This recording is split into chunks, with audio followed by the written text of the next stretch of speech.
Greetings. My name is Randall Bartlett, and I am a professor of industrial design at Auburn University. It's my pleasure to speak to you today on the topic Design a Greater Reality. We all know the definition of design. We've all heard it.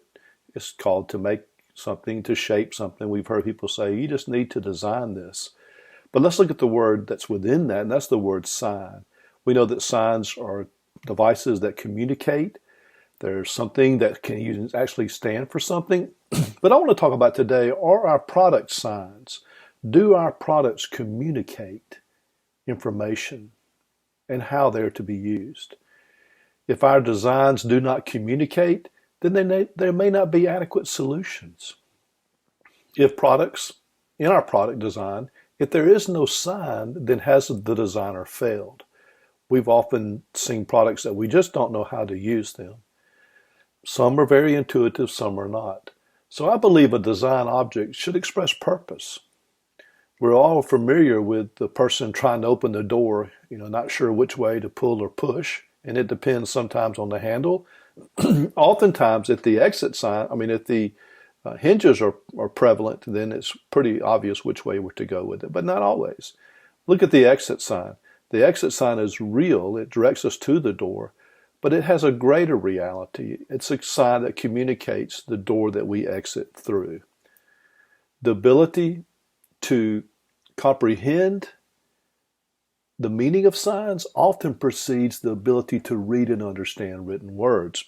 The stop sign up top doesn't need the word stop. After some point in time, we know what that means no matter where we are. Even in a foreign country, we see that, we know to stop. So color and iconic shapes, they communicate information that we have once learned. But have you ever thought about a stop sign? Why is it red? Why is it, octagonal? Well, the red may be obvious because we know that green means go and red means stop. But the shape may not be obvious. You see, early on, the first stop signs were square. They were white with black letters, the word stop. And this, as I did a little research, was found in Michigan and Nebraska in 1915. But at some time later, actually many years later, actually after the traffic light, which was red, the stop sign changed. And it changed to the current shape that we see with red and white letters. But have you ever wondered why it's that shape, why it's octagonal? Well, according to the American Association of State Highway Officials, they saw a crucial advantage to giving the stop sign its unique form. I've never thought about this, but I've known. You see, they made the shape because it's recognizable from the backside. You've all been at an intersection and you've looked over and you said, well, they had a stop sign. Why didn't they stop? You know that because of that shape. And it was done this way in order to prevent confusion. Look at the green octagonal shape, the stop sign shape that has the word go on it. If you saw that posted on the street, would you stop? I probably would. So we know that signs are important and very important, and we're impacted by our signs daily. Everywhere, not just traffic signs, but advertising, there's signs all over the place. And products are product signs. We know that products are important. But are we impacted by design? Sure we are. We're impacted by certainly all the appliances that we use and things even every morning when we wake up. We're looking at lamps, we're turning on TVs, we're turning our computers on, we're turning on the stove, the faucet. Everything we are impacted surely by design through the products that we use on a daily basis. But how can the meaning of signs in product design make a successful impression in the development of consumer products? Are we concerned about the shapes and what they mean? I think the shape of an object should primarily relate to its intended function. I know some of you are thinking about form follows function and all that, but let's hold on for that just for a couple of seconds here. But product semantics is a design language. Products do communicate. It is a theory that a product communicates its use through its form. Product semantics' fundamental purpose is to treat the form of a design object as a message and offer possibilities of a designer to intervene. A light switch up and down. If you got a two-way switch in a room, you know that sometimes you're thinking, well, if I turn it up, it's on, but sometimes it may be turned on the other way. But that's a basic communication. A round knob tells me to turn. If you look at the juicer here, the one on the left is certainly more of a practical product, right? It actually juices the lemon, and of course you got to use your hand, but it actually holds the lemon juice. The one on the right is a really famous design, probably won many design awards, may even be in a design museum somewhere. It's a cool shape, but you have to put a glass or a bowl underneath it and just you squeeze the lemon. Certainly it may look better on your kitchen counter than the one on the left, but I've understood, I never used one, but I've been told that it doesn't really function that well.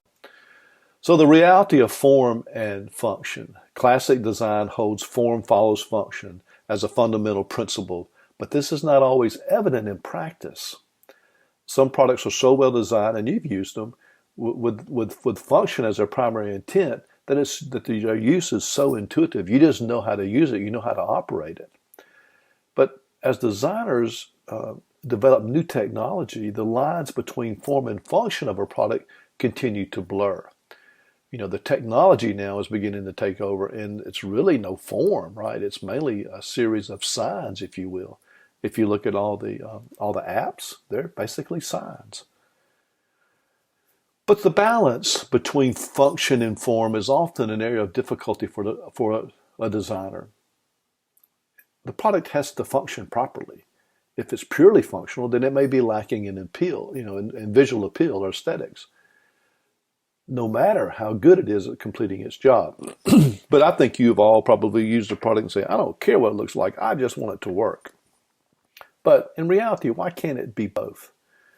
So we are drawn to products that have been developed with form as a primary consideration. The human psyche just appreciates things of beauty. Maslow expanded his theory of cognitive needs to add these two, aesthetic needs and self-transcendence, to the top of his pyramid. He actually added aesthetics I think it replaced the fifth one or sixth, somewhere in there, but he added this one there, that we need, that we like things of beauty. So perhaps the aesthetic need is why form giving became an essential trait of product design. I've worked with companies before in my early years where they were saying, here's a product now, go make it look pretty. Well, I didn't really like that thought. That should be part of the whole process. But as people, we tend to focus on beauty. Design, appearance, how we look in front of others, trying to find balance and organization in our lives. We want things to be well, our lifestyle, and seeking and appreciate things with an aesthetic value.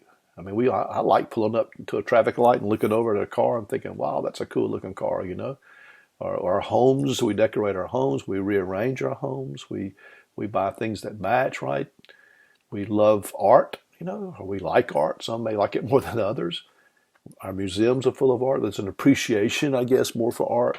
And who doesn't like a beautiful sunset? I think we all would have to agree that, it's something nice. I've seen people, at the beach just go out in the late evening just to watch the sun melt into the horizon.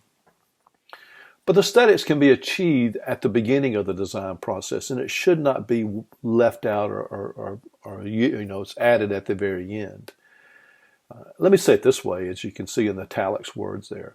Aesthetics should be a natural attribute of the designer during the design process. It shouldn't be something that we have to add. If you look at the little chart on the left, the little model there, the three circles that are overlapping there in this diagram, in the middle of that is you see the perfect product. Now, I don't know if this is really true or not, but there may be more, the circles could be different size, but let's say they're all equal. If we look at function, we look at aesthetics, we look at experience, how just the using that product. Is that where the perfect product lies? Remember the old Volkswagen Bug? It didn't change for many, many years. It only changed for safety reasons. And then initially they stopped manufacturing, and then they went back to the new Beetle Bug, if you will. But it was mainly truly a functional product. And now sometimes the title stylist is given to a designer, and this is not really true. I mean, we can do that. We've often done that, but that's part of the process. So designers have often looked upon as being stylists as a misconception. I kind of think about someone that says a hairstylist. No, we're not doing that. We're actually functioning, working in a function with a product. Industrial design, it's having an appreciation and understanding of the importance of aesthetics in product design, but it's an intrinsic attribute of the industrial designer. We as designers are focused on the human aspect and the technical aesthetics of a product. Think about the phone that you have. We are focused on designing concepts that enhance the quality of life. The industrial designer is concerned primarily with the aesthetic and practical relation of artifacts to those who use them in humanizing technology. I mean, I can't hardly live, I don't think, without my phone nowadays. So maybe there's a solution to maybe create a style of products that sell because of their functional aesthetics. I wear glasses. Some of you may wear glasses. Yeah, I mean, I got to have them, right? But I want them to look nice as well. So I think there's a great blend there of function and aesthetics. So knowing now that the purpose of signs is to communicate, and we know that products should communicate, look at the train sign there on the left. It provides information, doesn't it? But that's really all that it does. It becomes transformation when you're on the train and the train is moving. So should our products visually communicate their purpose? Yeah, if you got a great product and you understand the information on how to use it, and then you experience its purpose and it works well, then it's really a great experience. A greater reality could be in product design is to understand the purpose and operation of a product with minimal instruction or knowledge of how the product is to be used. We've all stood in front of a faucet in a public restroom that has an electric eye waiting for the water to come on. If you're like me, I'd love to have those minutes back that I've wasted for my hands. In fact, I've even left sometime before the water could come on. Or which way does the credit card go in? Do I turn it? Do I rotate it? Why can't that be a common standard?